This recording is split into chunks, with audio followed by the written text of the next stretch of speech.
할렐루야. 오늘도 하나님의 사랑과 하나님의 은혜 가운데 머무시기를 축복합니다. 자, 9월 9일 수요일 아침입니다. 오늘 우리 주신 말씀은 출애굽기 21장 12절에서 17절까지의 말씀입니다. 제가 봉독합니다.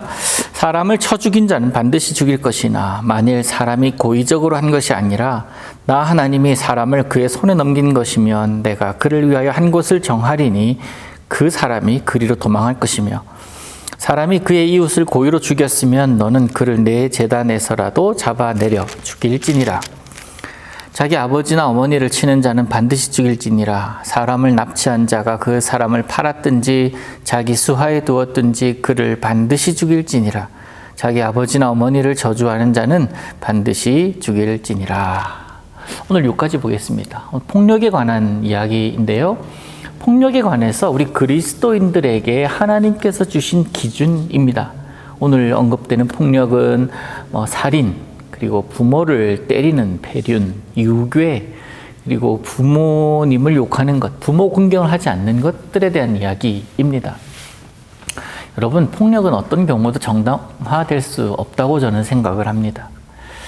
이런 이야기들을 쭉 하고 있는데요. 12절에 보니까 살인이 나오죠. 살인. 사람을 죽인 자는 사형에 처한다.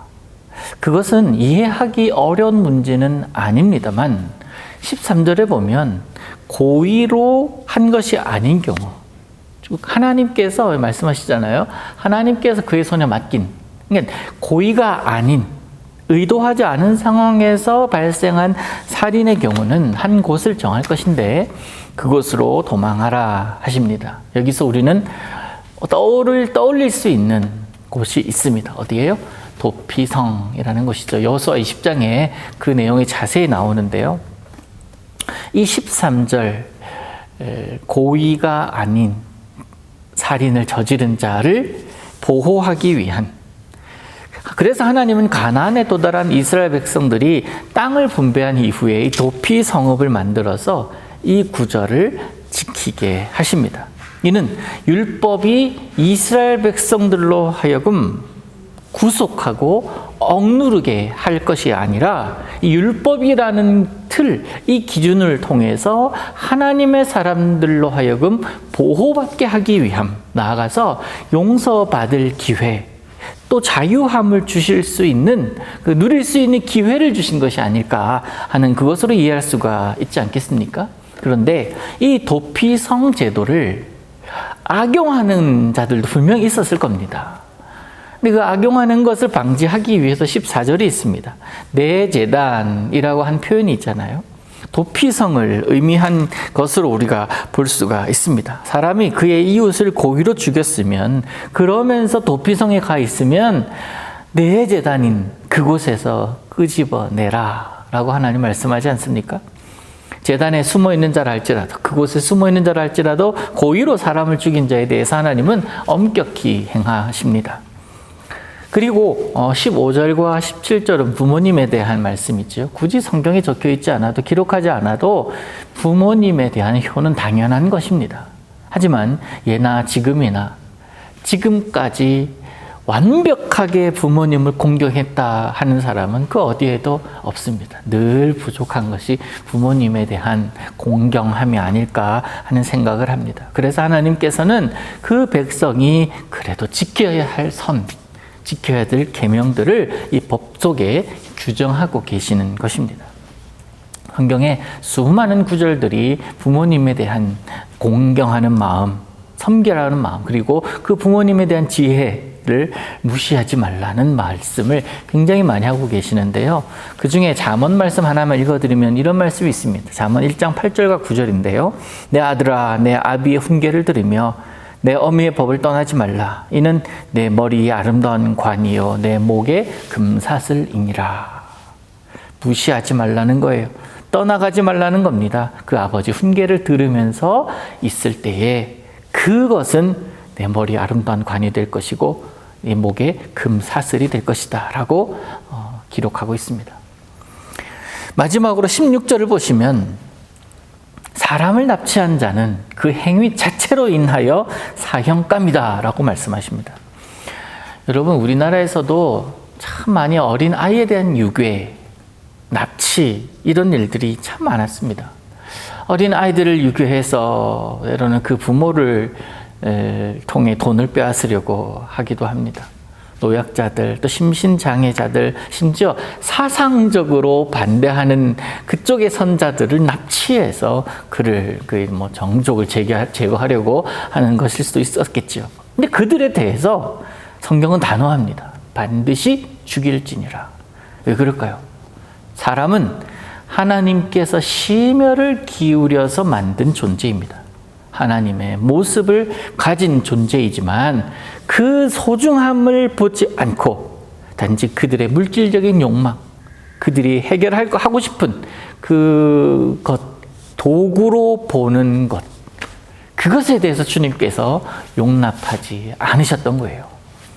사람은 그 누구도 이용하는 수단이 아닙니다. 내가 추구하고 내가 원하는 바를 이루기 위해서 쉽게 생각해도 될 존재는 더더욱 아닙니다. 누구에게든 사람에 대해서는 관용해야 합니다. 선한 마음을 가지고 서로를 대해야 합니다. 그런데 모든 사람들이 그런 마음을 가지고 사람들을 대한다면 얼마나 좋겠습니까?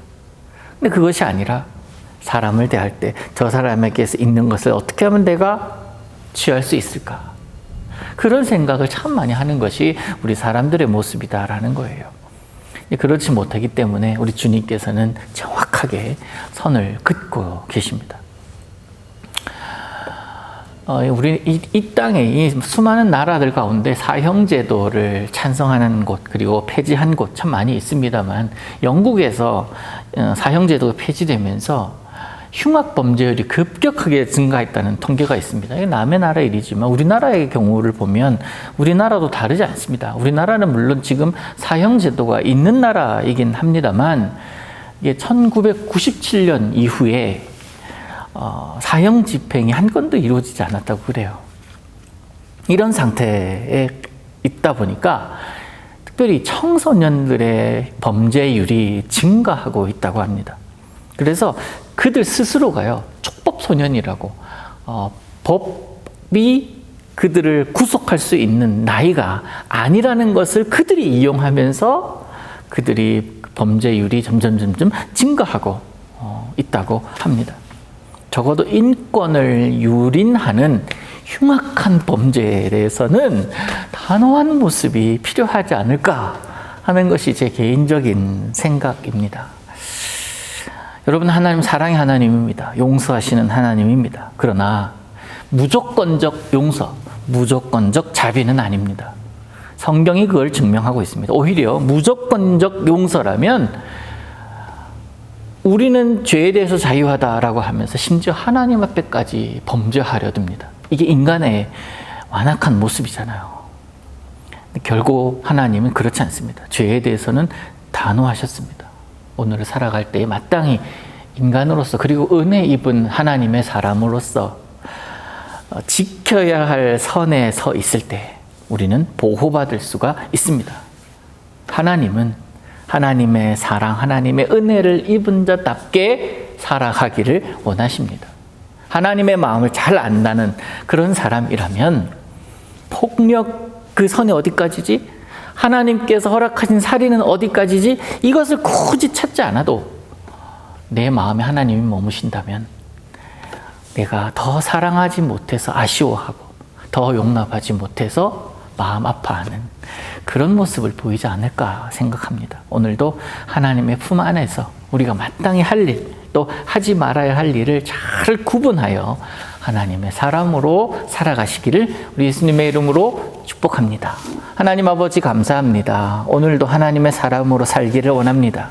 하나님 안에서 그 은혜 누리며 살 때에 하나님으로 인하여 기뻐하며 하나님으로 인하여 즐거워하는 그런 우리가 되게 하여 주옵소서. 예수님의 이름으로 기도하옵나이다. 아멘.